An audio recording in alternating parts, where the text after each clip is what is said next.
It was in 1956 that a young junior senator from the state of Massachusetts published a biographical work of his political heroes. There were 8 of them that he told the stories of. They included John Quincy Adams and Daniel Webster and Sam Houston. The young senator's name was John F. Kennedy. And the book that he published in 1956 was called Profiles in Courage. It is a list of 8 biographies of the political heroes of JFK. And it is a study in what political courage means. And now, mind you, this was in 1956. He talked about the courage that it took to be politically honest. And this is what he said. Today, the challenge of political courage looms larger than ever before. 1956. For our everyday life is becoming so saturated with the tremendous power of mass communications. 1956.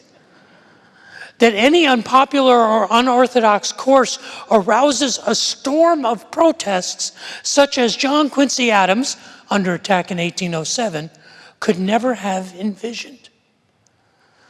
Only the very courageous will be able to take the hard and unpopular decisions necessary for our survival. Only the very courageous will be able to keep alive the spirit of individualism and dissent which gave birth to this great nation. In his book, Profiles in Courage, John F. Kennedy identifies the courage to believe. You see, courage and faith are symbiotic. They are almost synonymous.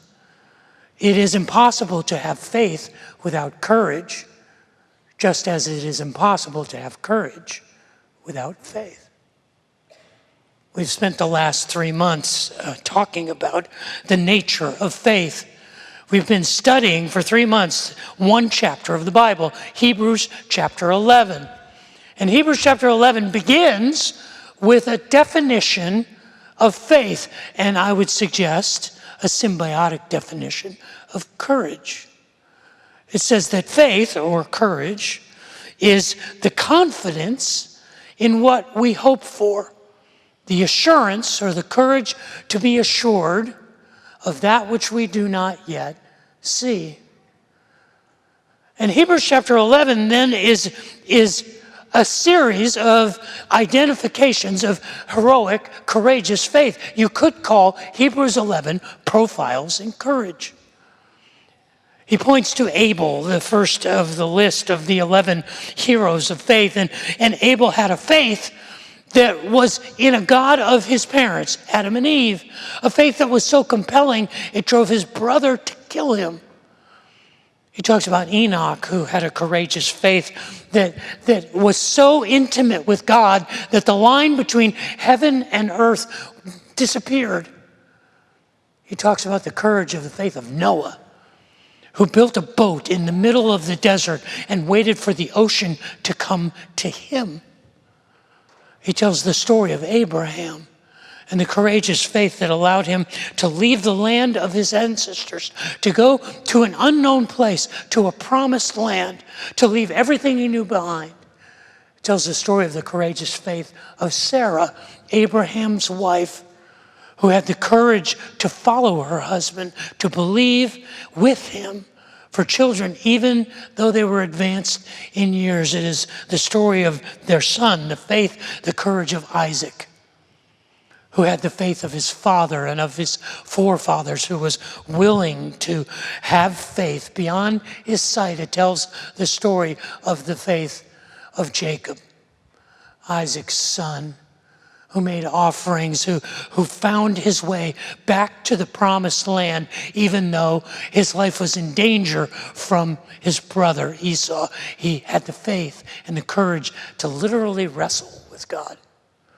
Tells the story of the faith of Joseph, a man who was betrayed over and over and yet never lost his courage and his faith in God, who believed that God would provide the promise to his ancestors and told his children to make sure they took his bones back to the promised land. It talks about the faith and the courage of Moses, who led the people out of bondage in Egypt, who led them through the Red Sea, who led them for 40 years to wander in the wilderness. It tells the story of the courage of Joshua, who rather than marching in and flexing his military might to conquer the city of Jericho, simply marched around it in obedience to God and watched the walls fall in. It tells the story of the courage of Rahab, a pagan priestess, a prostitute, who saw in the people of God a true hope and had the courage to abandon the faith and the false idols of her ancestors to follow the living God.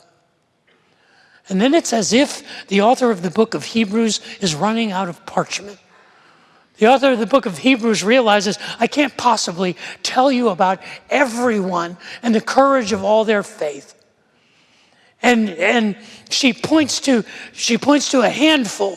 She points to Barak and Gideon and Samson and Jephthah and David and Samuel and the prophets. And then the author of the book of Hebrews breaks down these courageous, heroic people of faith into two groups of people. The first group of people whose courageous faith was rewarded in their lifetime. People who saw great victories, who saw great accomplishments. It says these are people who through faith conquered kingdoms, administered justice, and gained what was promised, who shut the mouths of lions, quenched the fury of flames, and escaped the edge of the sword, whose weaknesses were turned into strength, who became powerful in battle and routed foreign armies. These were women who received back their dead, raised to life again. These were people whose courageous faith was rewarded with victory and conquest and blessing. But then the author of the book of Hebrews points to those whose courageous faith went unrewarded. She says there were others who were tortured, refusing to be released so that they might gain an even better resurrection. Some faced jeers and flogging and even chains and imprisonment. They were put to death by stoning. They were sawed in two. They were killed by the sword. They went about in sheepskins and goatskins, destitute, persecuted, and mistreated. The world was not worthy of them. They wandered in deserts and mountains, living in caves and holes in the ground. It is a portrait of the courage of people of faith. It is the courage to move forward with conviction, to believe in what was not yet seen, and to believe it even to the point where they never were able to see it in this life.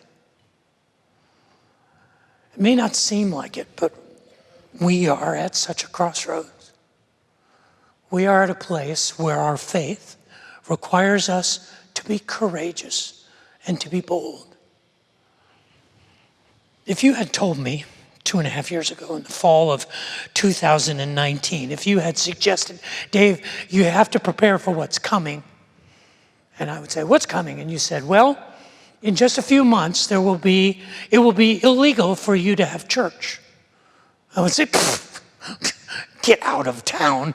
What are you talking about? There's no way in the United States of America, on a weekend when we celebrate what men and women have sacrificed their lives to protect, there's no way that short of catastrophic invasion that I can imagine us not being people who are free, who have freedom of speech, who have freedom of assembly, who have freedom to worship, freedom of religion.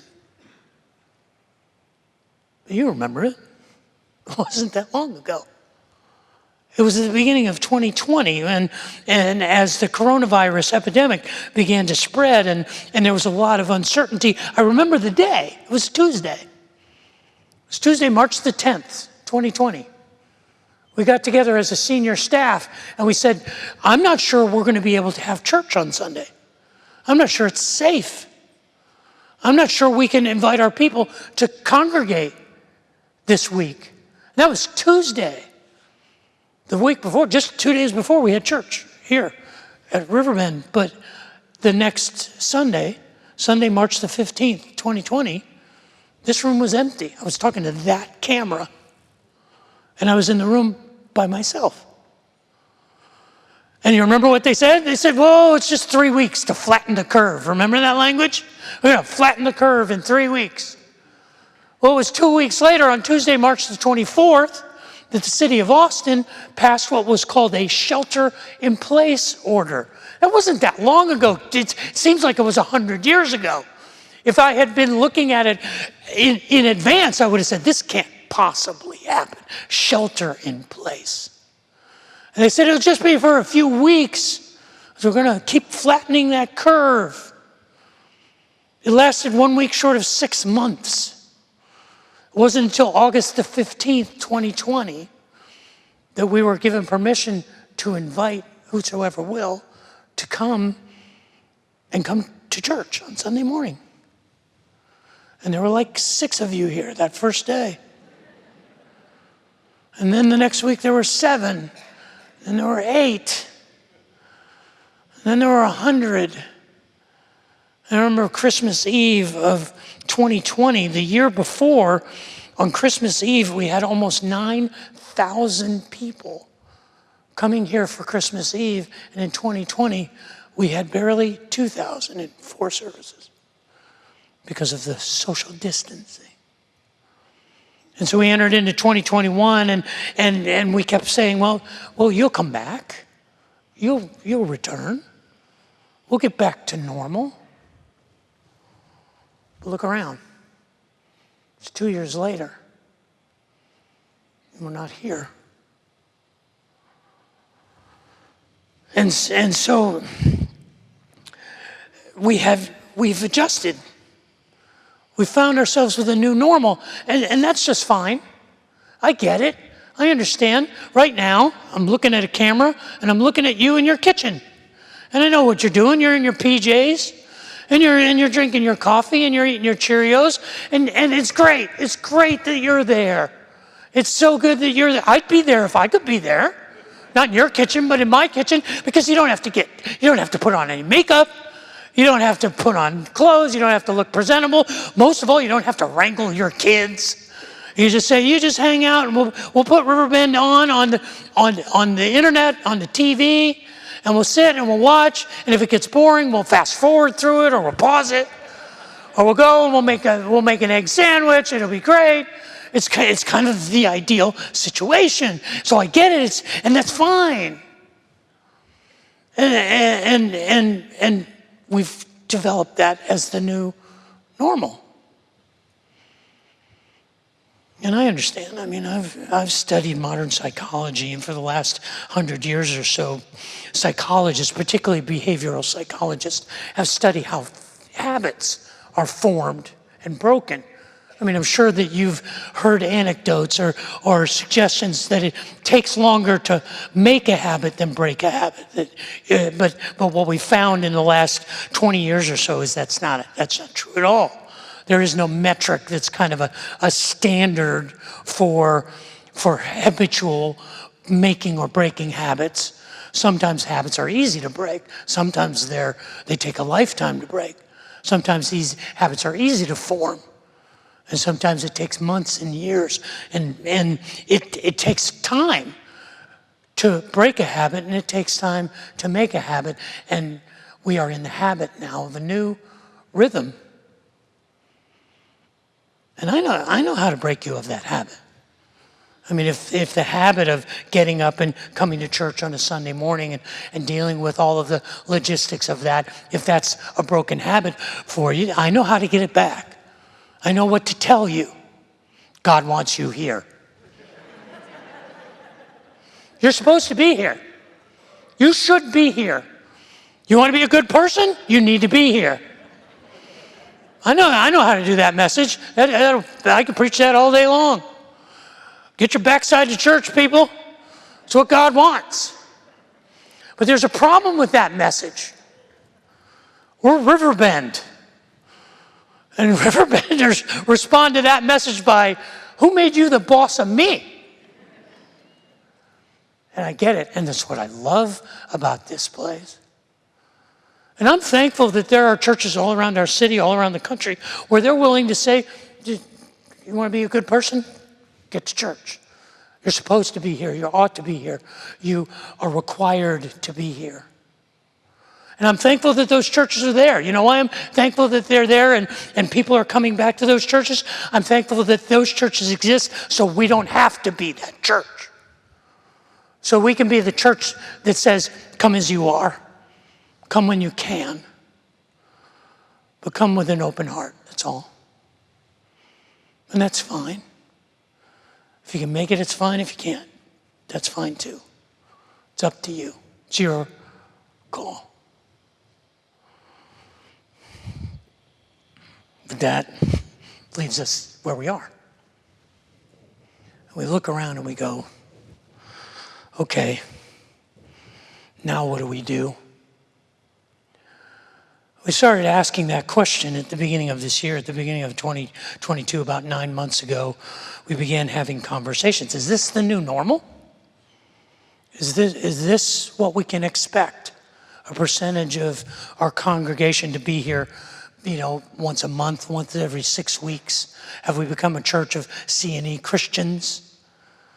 And we began to wrestle with it as a leadership team, as a pastoral staff. And we spent hundreds of hours, literally hundreds of hours, talking about, okay, how do we respond to this? Is this the new normal? We had conversations at the leadership level, conversations with many of you, conversations at the church council level. And we processed this. And what I began to notice was that God was at work in ways that I didn't expect. When I was a kid, in the spring, we would cultivate the fields. That meant we would plow under last year's, like the stalks from the corn or what was left from the cut wheat or the straw. And we would plow it under just as the snow was melting. And then we'd go in and we'd plant the seeds. And I remember on more than one occasion standing looking at these empty fields with my grandfather, and he would look and he would say, it's going to be a good year, Dave. And I didn't see anything. All I saw was dirt and just little shoots of plants. But he knew. He knew the signs. He saw the signs of growth before it was bearing fruit. It was like if he was tending a vineyard after the vines had been pruned and they just started to bud. The person who's experienced in the vineyard can say, I see that. Person who is a horticultural expert in forestry could see a burned out forest, and while we might just see the remnants of the fire, they see the life that is springing up, and I saw the life. I began to see the life, and it was personal, and it was individual, and it was happening beyond what was going on in Sunday mornings. And the primary evidence of it that came to me was anecdotal. Because I started getting emails from people saying, I've never had a chance to go to Riverbend, but during COVID, I found you online. So thank you for being there for me. Or I never went to church in my life, but through the trauma of this season, I've decided to put God in my life, and I came to Riverbend, and you were talking to me, and you met my need. And I started to hear stories every week of people who had left church decades ago, years ago, who were finding their way back. People who had never been in church in their life were finding their way back here, and they were finding faith here. And it was these little sprouts that were coming up. And I started to see it in our community groups and in our women's groups and in care groups. And in pockets and in a decentralized, diversified way, we began to see the Spirit of God not growing from Sunday morning in, but growing from the outside in, from the bottom up. And there's some statistics that verify this. Some things that have happened over the last 2 years. Now, we get information from our online providers. We get it every week. And I'm skeptical of it because they're just telling us stuff because they want us to advertise more. They want us to spend more money. I get it. But these are the numbers online every week on Facebook and on YouTube and through our website and through our app. Every week, there are between 2,000 and 2,500 households every week who participate in what you're participating in right now. That's between 2,000 and 2,500 households. We have a broadcast on Channel 7, on KTBC, on the Fox affiliate here in town, every Sunday morning. And they send us numbers, and they're TV advertisers, so who knows, take it with a grain of salt. But they report to us, viewers, and they tell us there are between 2,000 and 3,000 households that are participating in Riverbend every week. Even if you only believe half of those numbers, that means every week there's between 4,000 and 6,000 households who consider themselves part of Riverbend, but they never are here on a Sunday morning. So I'm looking at you on TV. Come to church. But that's fine. That's fine. If we can connect with you there, that's good. We'll take that. But there's also some other ways where we're seeing it. You know, one of the most visible ways that I see God working at Riverbend right now is on the street. In South Austin and in East Austin, over the last 2 years, and we keep track of this because if you go volunteer at either of our neighborhood development centers, you register. And we've had over 1,200, between 1,250 and 1,300 people over the last 2 years volunteer their time to serve the people on the streets and in our communities in need. 1,250 to 1,300 people, those are individual people. A lot of those people serve every week.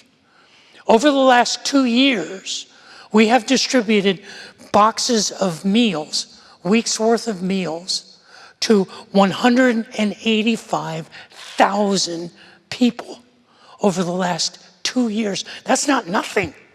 That is not nothing going on at Riverbend. You know, one of the most reliable ways we check in how we're doing, our health, is the check-ins. Like if you bring a child to child care, you have to sign in. We don't let you just drop off a kid and leave. We need to know how to contact you if you don't come back for them. We also don't want somebody picking up your kid by mistake. So we're really meticulous in how we track people who show up to participate in children's activities, in student activities. We also do that with things you have to pay for, group activities or community group activities, those kind of registrations. If you come to the Wednesday night dinner, you enter in some data so we can track that. So we actually have hard data on people who are involved in Riverbend over the last 2 years. Over the last 2 years, we have over 7,600 individuals who have participated in activities at Riverbend Church or through Riverbend Church. And that number is actually over 8,000, but we figure there's some duplicates in there.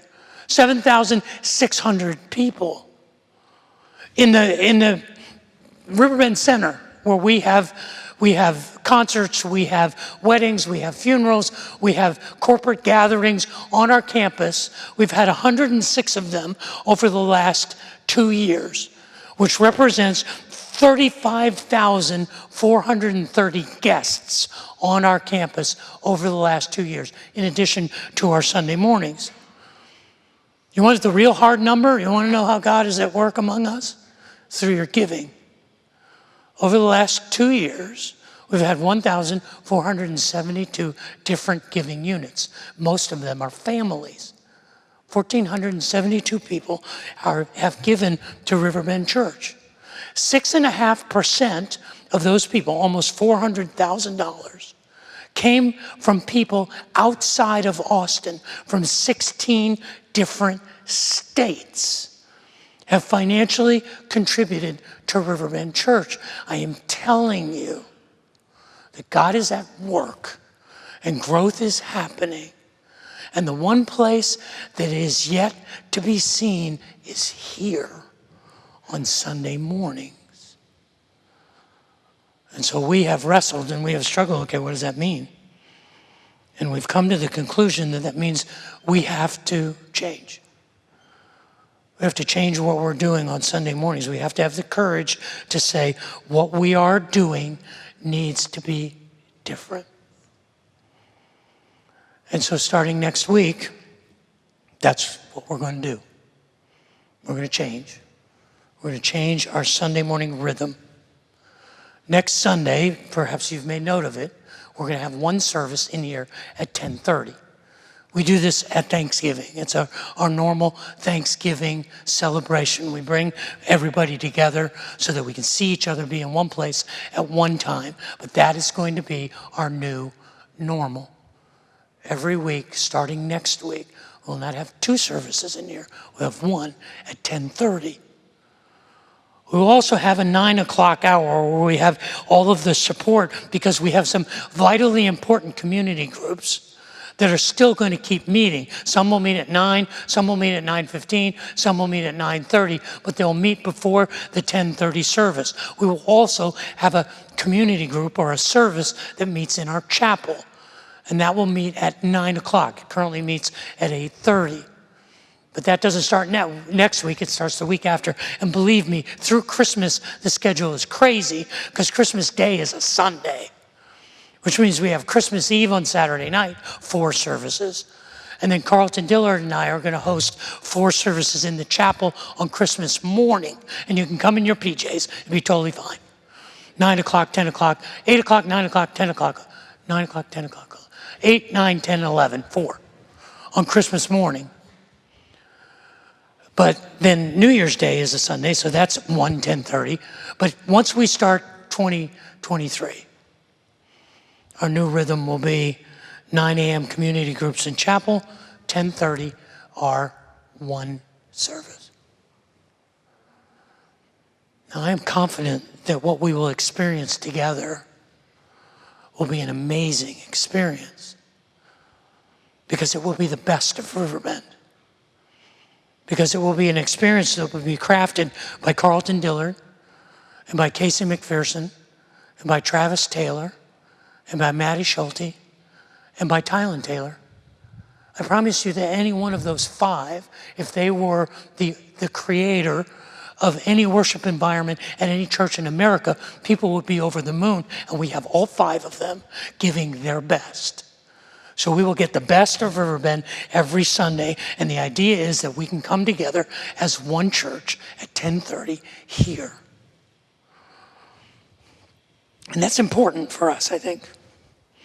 I think it's important for us to come together, particularly in the culture that we live in, a culture that has become preoccupied with dividing, with defining our differences and focusing on that. This needs to be a place that's different because we come together because of what we share, not because of how we're different. Sophisticated and unsophisticated, young and old, those whose faith is well established, and those who are uncertain about anything. That kind of congregation is what Riverbend is called to be.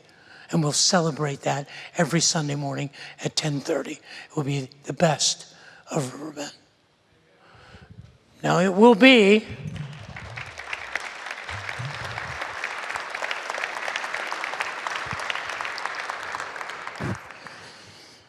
there'll be something that's required of all of us. It's going to require patience. And it's going to require humility, and it will require strength. Strength to say, well, it's not just about me, it's about us. But most of all, what it will require is courage. it will require faith. And I don't think that's too much to ask. I really don't. Because we've spent the last 3 months talking about the nature of faith. And I think what I've discovered in this study from Hebrews chapter 11 is that we are better together. We are braver together. And I believe this is exactly what the author of the book of Hebrews is talking about. At the end of the chapter, in verse 39, the author of Hebrews says, these were all commended for their faith. To all of these profiles encourage all of these people who received what was promised and who have yet, it says, yet none of them received what had been promised. Since God had something better planned for us. What did God plan for us? That we would be together, so that only together with us would they be made perfect. Our greatest strength is doing our faith together. And this requires courage. It's what Hebrews chapter 11 talks about. It says faith is the confidence. It requires the courage to believe what we hope for, and the courage to be assured of that which we do not yet see. After John F. Kennedy was killed, there were people who believed that they should create another chapter in Profiles in Courage, including the story of John F. Kennedy. But rather than add to the book Profiles in Courage, another book was published about his life called PT 109, which documents his military service, his service as a young naval ensign, the captain of a PT boat in World War II, and his political career. But it's in both of these books that I get a glimpse of what a life of faith and courage looks like. But there's one quote in Profiles in Courage that I want to share with you, and it's not a quote from John F. Kennedy. It's a quote from Ernest Hemingway. Ernest Hemingway says that courage is grace under pressure. I like that a lot. Because like I said, courage and faith are symbiotic. They're synonymous. It takes courage to have faith, and you need faith to have courage. It's time for faith. It's time for courage. It's time to begin again. And what more shall I say? I do not have time to tell you about Gideon, Barak, Samson, Jephthah, about David and Samuel and the prophets, who through faith conquered kingdoms, administered justice, and gained what was promised, who shut the mouths of lions, quenched the fury of the flames, and escaped the edge of the sword, whose weaknesses were turned to strength, and who became powerful in battle and routed foreign armies. Women received back their dead, raised to life again. Yet there were others who were tortured, refusing to be released so that they might gain an even better resurrection. Some faced jeers and flogging and even chains and imprisonment. They were put to death by stoning. They were sawed in two. They were killed by the sword. They went about in sheepskins and goatskins, destitute, persecuted, and mistreated. The world was not worthy of them. They wandered in deserts and mountains, living in caves and in holes in the ground. These were all commended for their faith, yet none of them received what had been promised, since God had something better for us, so that only together with us would they be made perfect.